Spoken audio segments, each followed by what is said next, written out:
کہ جہاں افواہ ہے یا یہ خبریں ہیں یا اس کے اندر کوئی حقیقت ہو بھی سکتی ہے، اس کا آپ ذرا بہتر طریقے سے احاطہ کر سکتے ہیں ہمارے لیے. تو یہ بلاول صاحب اچانک سے، مولانا صاحب بھی ان سے ملاقات کر رہے ہیں، فیصل وافڈا صاحب بھی ان کی میچورٹی کی تعریف کر رہے ہیں ٹاک شوز میں جا کر. تو آپ کو لگتا ہے کہ کچھ مارچ اپریل کوئی پروجیکٹ، کوئی فارمولا سامنے آ سکتا ہے؟ نہیں، میرا نہیں خیال کہ فوری طور پہ کوئی بہت بڑا بدلاؤ آنے والا ہے اور اسٹیبلشمنٹ کا موجودہ سیٹ اپ سے کوئی دل بھر گیا یا ان کا خیال یہ ہے کہ نالائق ہیں، پرفارم نہیں کر پائے. ایسا ہرگز کچھ نہیں ہے. یہ ضرور ہے کہ شروع میں جب یہ اقتدار میں آئی تھی مسلم لیگ نون اور شرک اقتدار کا جو فارمولہ تھا، اس میں یہ باتیں ہوئی تھیں کہ بہتر یہ ہوگا کہ ہاف سیٹ اپ جو ہے عرصے کے لیے مسلم لیگ نون اس کو لیڈ کرے اور پھر 2.5 سال کی مدت کے لیے پیپلز پارٹی پرائم منسٹرشپ اپنے پاس رکھے. لیکن اس وقت بھی پیپلز پارٹی کی قیادت نے اس کو مناسب نہیں سمجھا. انہوں نے کہا کہ یہ بالکل بھی درست نہیں ہے، زیادہ یہ ہے کہ آئینی عہدے ان کے پاس رہنے چاہیے لیکن حکومت میں وہ شامل نہیں ہونا چاہ رہے. لیکن میرے خیال میں اس وقت ہم 26ویں آئینی ترمیم میں جو پیپلز پارٹی کا بالخصوص بلاول بھٹو زرداری صاحب کو راتوں کو جاگے ہیں، مولانا صاحب کو جا کے انگیج کی ہے، انہوں نے ڈیلیور کیا ہے. تو میرے خیال میں فیوچر پہ ان کی نظر ہے اور ان کو لگ رہا ہے کہ اگر یہ پولیٹیکل کرائسس آن رہتے ہیں، اگرچہ اس وقت ہم کہہ سکتے ہیں کہ 3-4 اٹیمپٹس پی ٹی آئی کی ناکام ہوئی ہیں، لیکن ابھی بھی سچویشن تو جیسے آپ نے کہا ہے کہ بڑی ایک چارجڈ ہے. تو اس میں لگتا ہے پیپلز پارٹی کو کہ شاید یہ مدت ہی پوری نہ کر پائے اسمبلی،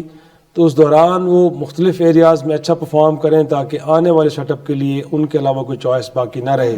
اسٹیبلشمنٹ کے پاس. تو یہ سارا اس کے لیے ضرور ہو رہا ہے. باقی فوری طور پہ مجھے نہیں لگتا کہ پرائم منسٹر جانے والے، ان کی حکومت جانے والی، اس کی جگہ ریپلیس کرنے کے لیے پیپلز پارٹی آ رہی، کیونکہ پھر بھی آپ کو سپورٹ چاہیے ہوگی نون لیگ کی. اور ایسے میں کہ جب آپ اتنے ابرپٹ وے میں ان کو رخصت کریں گے تو مجھے نہیں لگتا کہ پھر وہ آپ کو سپورٹ دیں گے کہ پیپلز پارٹی حکومت بنے اور آرام سے بیٹھ جائے. اطہر، آپ کو نظام کے حوالے سے جو اس وقت موجودہ سچویشن ہے، لگتا ہے کہ شہباز شریف صاحب ہی سوٹ کرتے ہیں تمام چیزیں جس انداز میں چل رہی ہیں ریاستی اعتبار سے، یا آپ کو لگتا ہے کہ بلاول صاحب کی گنجائش ہے؟ نہیں، مجھے نہیں لگتا کہ فی الحال بلاول صاحب کی کوئی گنجائش ہے، کیونکہ بلاول صاحب اسی نظام کا حصہ ہیں. بلاول صاحب جو ہے یہ نہیں ہے کہ کوئی اپوزیشن میں بیٹھے ہوئے، یہ جو ابھی اس وقت وزیر اعظم ہیں وہ بلاول صاحب کی منشا سے ہی بیٹھے ہوئے ہیں، ان کے ووٹ سے بیٹھے ہیں. بلاول صاحب کے والد محترم ملک میں صدر بن کے بیٹھے ہوئے ہیں. تو یہ انہی کا نظام ہے، یہ انہی کی حکومت ہے. پیپلز پارٹی والے دوست یہ تاثر تو دینے کی کوشش کرتے ہیں کہ شاید ہمارا اس حکومت سے کوئی تعلق نہیں، یہ انہی کی حکومت ہے جن سے کے ساتھ بھی مل کے انہوں نے بنائی ہے، وہ پوری قوم کو پتہ ہے. اس وقت کیا شہباز شریف کی جگہ بلاول صاحب آ سکتے ہیں؟ مستقبل میں تو شاید اس طرح کی کوئی بات ہو سکے، لیکن فی الحال وہ مجھے چیز ہوتی بھی نظر نہیں آ رہی. شہباز شریف صاحب دیکھیں جو آپ ان کی طرف سے کیا کوئی سسٹم کو ریزسٹنس ہے. شہباز شریف صاحب تو کسی چیز کا بھی کریڈٹ خود نہیں لیتے، مطلب اس سے زیادہ موزوں کینڈیڈیٹ مجھے نظر نہیں آتا. مطلب کہ یہ تو ان کی خدمات کے ساتھ سراسر زیادتی ہوگی، توہین ہوگی اگر ہم سوچیں بھی کہ ہم کسی اور کو لے کے آئیں گے. تو مجھے فی الحال ہمارے ہاں اکثر قدر نہیں ہوتی اس قسم کے لوگوں کی. خان صاحب بھی جاتے جاتے کہتے تھے کہ آپ اس سیٹ اپ کو مت لے کے آئے، باجوہ صاحب ایک اور ایکسٹینشن لے لیں، لیکن پھر بھی حکومت تو گئی ان کی. شہباز شریف ایسے کسی مغالطے میں تو نہیں ہے نون لیگ جو خواجہ آصف صاحب کہہ رہے تھے کہ کچھ نہیں ہونے جا رہا؟ نہیں، وہ مجھے لگتا ہے ٹھیک کہہ رہے ہیں، اس لیے کہ شہباز شریف جیسی جو ہے نا انپریسیڈنٹڈ وزارت عظمیٰ جس طرح وہ چلا رہے ہیں، مجھے نہیں لگتا کہ فی الحال ان کو کوئی خطرہ ہے. حافظ صاحب، یہ جو پی ٹی آئی کا احتجاج ہوا، آپ سے ہماری کافی دن بعد اس پروگرام میں بات ہو رہی ہے، حکومت کی جو ہینڈلنگ رہی وہ اپنی طرف سے تو یہ کہتے رہے کہ ہم ایک سٹیٹ کی ریٹ اسٹیبلش کر رہے ہیں اور ہم بڑی ایک پاورفل حکومت کے طور پہ سامنے آئے ہیں، لیکن اس اعتبار سے ساکھ ان کی بہت زیادہ متاثر ہوئی کہ جو اونرشپ ہے اس دن کے واقعات کی، آن the face of it Mohsin Naqvi صاحب تھے، بظاہر نظر آتا تھا کہ وہ اسٹیبلشمنٹ کی بھی نمائندگی کرتے ہیں اور حکومت کی بھی، آفیشلی نہیں لیکن ایک تاثر ان کے حوالے سے ایسا ہی ہے. لیکن اب فیصل وافڈا صاحب کے بیانات ہمارے لیے بڑے اہم ہوتے ہیں، وہ ایک ہوا کا رخ بھی تعین ہو رہا ہوتا ہے ان کی باتوں سے، تو وہ بڑا اس بات پہ زور دے رہے ہیں کہ اس کو کیوں کہا جا رہا ہے کہ یہ ریاست بمقابلہ پی ٹی آئی تھی، یہ حکومت نون لیگ کی بمقابلہ پی ٹی آئی تھی. تو آپ کو نظر آتا ہے کہ کچھ اس احتجاج کے بعد تبدیلی، کچھ سوچ وہاں پر تبدیلی کی پیدا ہوئی ہے؟ اب سب بسم اللہ الرحمن الرحیم، ایک تو بات یہ ہے کہ اگر جب سے پی ایم ایل این جو ہے وہ گورنمنٹ میں آئی ہے اور پیپلز پارٹی نے اسے سپورٹ کیا ہے، تو اگر جتنے بھی میجر ایشوز آئے ہیں اس کے اندر جو گورنمنٹ کا ایک نیریٹو آنا چاہیے، اسٹرانگلی نیریٹو آنا چاہیے، وہ نیریٹو کے اندر ایک ویکیوم تو ہے. وہ چاہے آپ کی 26 کانسٹیٹیوشن امینڈمنٹ آپ اس کے اندر دیکھ لیں کہ جب وہ آ رہی تھی اس وقت بھی گورنمنٹ کا ایک جو نیریٹو جس لیول پہ آنا چاہیے تھا اور پھر آ کے اس سپیس کو پیپلز پارٹی کے چیئرمین نے اس کو فل اپ کیا, چاہے ان ٹرمز آف نیگوسیشنز تھا یا ان ٹرمز آف میڈیا تھا یا ان ٹرمز آف انٹریکشن تھا یا in terms of bar interaction تھا, تو وہاں پہ بھی آیا. اور ابھی بھی اس طرح ہے کہ اگر یہ 24 نومبر کا انسیڈنٹ آیا ہے تو جس طرح گورنمنٹ کو ایک نیریٹو کے ساتھ آنا چاہیے تھا کہ جس طرح ایک طرف آپ کے سامنے جو ہے وہ فیک نیوز بھی آئی ہے ان ٹرمز آف انجریز ہے یا ان ٹرمز آف آپ کا ڈیتھس آیا ہے, یا اس کے بعد یہ ہے کہ جس طرح ایک موب کی صورت کی چیزیں اسلام آباد کے اندر آئی ہیں اور گورنمنٹ نے اس کو ہینڈل کیا ہے, تو گورنمنٹ کا جو سٹینس جس لیول کا آنا چاہیے وہ نہیں ہے. اور جب وہ ویکیوم اس طرح کا آتا ہے تو پھر آپ کے سامنے سٹیٹمنٹس بھی آتی ہیں, جب سٹیٹمنٹ اس طرح کی آتی ہیں تو پھر ایک کانسپیریسی تھیوریز بھی آتی ہے. لیکن میں اس چیز کے اندر یہ سمجھتا ہوں کہ گورنمنٹ کو اپنے نیریٹو جو بھی وہ نیریٹو ہو, چاہے اکانومی پہ آئے, پولیٹیکل ریکنسلیشن پہ آئے, یا آپ کا امینڈمنٹس پہ آئے, یا لیجسلیشن پہ آئے, یا بھی آپ کا جو پیکا لاء پہ بھی ابھی بات کی جا رہی ہے کہ ایک لاء آئے گا, تو گورنمنٹ کو اپنی اسٹریٹجی کو میرا خیال ہے کہ ری ڈیفائن کرنا چاہیے اور اسرٹ کرنا چاہیے کہ اگر کوئی بھی آپ کام کرنے جا رہے ہیں تو اس کے اندر آپ کی ایک اونرشپ ہونی چاہیے, اور وہ اونرشپ جو ہے ان کلیئر ورڈز اینڈ ٹرمز آنی چاہیے, تبھی آپ کا پتہ چلے گا کہ ایز اے گورنمنٹ کے طور پہ آپ کام کرتے ہیں. تو جب نہیں کرتے تو پھر تھیوریز آتی ہیں کہ جی ریاست بمقابلہ پی ٹی آئی ہے یا پی ٹی آئی بمقابلہ ریاست. پی ٹی آئی بمقابلہ کس کے ہے؟ وہ تو اسٹیبلشمنٹ کو مخاطب کرتے ہیں, اور اسٹیبلشمنٹ کے لیے بھی جو ایک چیلنج بنا ہوا ہے پاکستان میں اس وقت سیکیورٹی معاملات کے علاوہ, وہ تو لگتا ہے پاکستان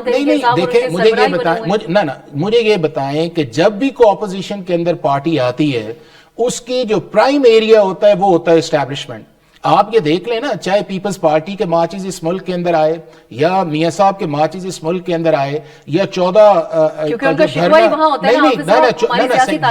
کا دھرنا اس کے اندر آیا, یا اس کے بعد ابھی بھی آپ کی چیزیں جو چل رہی ہیں, جب یہ سارے لوگ گورنمنٹ کے اندر ہوتے ہیں تو اس آرمی کو کہتے ہیں کہ یک جان دو کالب کا نام دیتے ہیں, اس سے پھر یہ کہتے ہیں کہ ان سے بچہ ڈیموکریٹک بندہ ہی کوئی نہیں ہے, یا اس کے اندر جو ہے ہمیں جتنی ان کی طرف سے سپورٹ ہے وہ اس سے زیادہ ہوتی نہیں ہے, اور جو ہی وہ اپوزیشن کے اندر جاتے ہیں تو ان کا ٹارگٹ اس کے اندر آ جاتا ہے. اب اس کے اندر جو ایڈریس کرنے کی ضرورت ہے وہ یہ ہے کہ جتنی دیر تک یہ پاکستان کی پولیٹیکل پارٹیز آپس میں بیٹھ کے ایک دوسرے کو سپیس نہیں دیں گی, ایک دوسرے سے ڈائیلاگ نہیں کریں گی, ایک پلان نہیں دیں گی, الٹیمیٹلی یہ ہائیک اینڈ سیڈ کی جو ہے وہ چلتا رہے گا اور وہ کسی کے مفاد کے اندر نہیں ہے. ٹھیک ہے شاہد صاحب, اب آپ کو یہ محسوس ہو رہا ہے کہ یہ دوسری طرف بھی یعنی اسٹیبلشمنٹ کے حلقوں میں یہ سوچ پائی جاتی ہے کہ شہباز شریف صاحب صرف یک جان دو کالب کہہ دینا کافی نہیں ہوگا, مکمل اونرشپ لیں, جبکہ حکومتی حلقوں میں آپ زیادہ بہتر انداز میں جانتے ہوں گے جب آف دی ریکٹ بھی بات کی جائے تو پی ٹی آئی کے ساتھ جو معاملات ہیں اس پہ تھوڑا سا ڈسٹنس بھی کرنے کی کوشش چند لوگ شخصیات کرتے ہیں کہ کہیں کوئی انسانی حقوق پہ یا جمہوری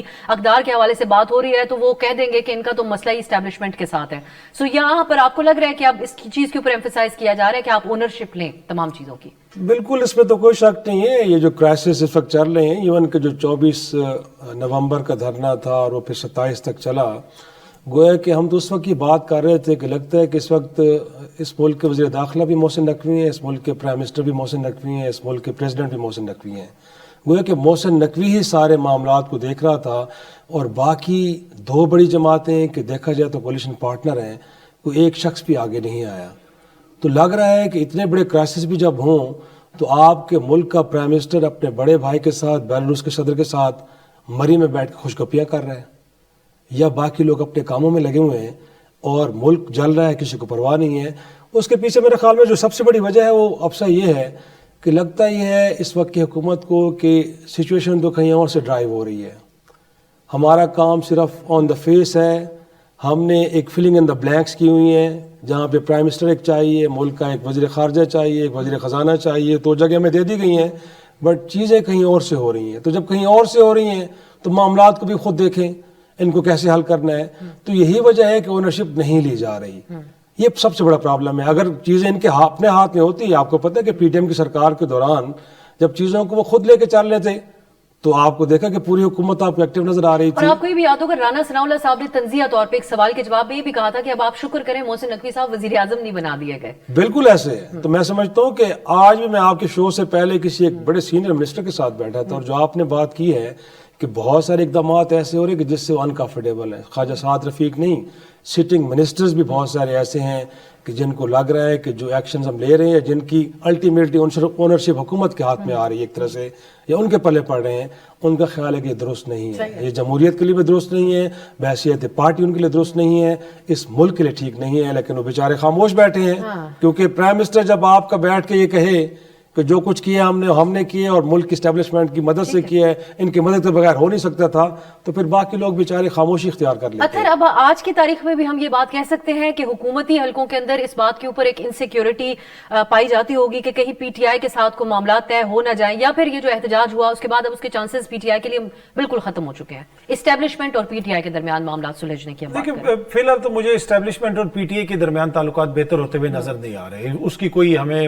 علیمہ خان صاحبہ کا ریسنٹ آپ انٹرویو سنیں، خان صاحب کے ریسنٹ بیانات سنیں، ان کی پارٹی کے کچھ دیگر لوگ جو ہیں ان کی آپ باتیں سنیں، خان صاحب کا ٹویٹر ہینڈل دیکھیں، تو یہ تو بالکل واضح ہے کہ چیزیں لگ نہیں رہا کہ چیزیں اس طرف جا رہی ہیں کہ جہاں پہ حکومت کو اچانک یہ خدشہ ہو جائے کہ شاید ان کی کوئی بات چیت ہو رہی ہے، اس لیے کہ جب بھی بات چیت ہوگی حکومت تو فارغ ہو جائے گی، حکومت جس طرح کھڑی ہوئی ہے اور یہ پارلیمنٹ جس طرح کھڑی ہوئی ہے وہ سب کو پتا ہے۔ اب دیکھیں اس میں کردار کون ادا کر سکتا ہے؟ پارلیمنٹ کا ایک بڑا امپورٹنٹ کردار ہے۔ ہم نے جنوبی کوریا میں دیکھا کہ جناب مارشاء اللہ لگا اور 24 گھنٹے کے اندر پارلیمنٹ نے کہا کہ مارشاء اللہ ختم کرو اس ملک میں، اور مارشاء اللہ اتارا گیا۔ تو جب فارم 45 کی پارلیمنٹ ہو، عوام کے حقیقی نمائندوں کی پارلیمنٹ ہو، تو پارلیمنٹ کھلتی ہے آپ کے رائٹس کے لیے۔ دیکھیں وہاں پہ بھی آگے باہر کھڑی ہوگی سیکیورٹی فورسز، لیکن پارلیمنٹرینز اندر گئے، عوام وہاں پہ پہنچی اور انہوں نے جو کردار ادا کیا۔ یہاں پہ ہماری پارلیمنٹ آدھی رات کو کھلتی ہے کہ تحفظ دو، ایکسٹینشن دو ان کو۔ لیکن اگر وہ تو بالکل یہ بات ہے کہ ہمارے جو سیاسی اقدار ہیں وہ یہاں تک پہنچ چکے ہیں کہ ان کو حکومت میں لانے سے بہتر آپ مارشل لا لگا دیں،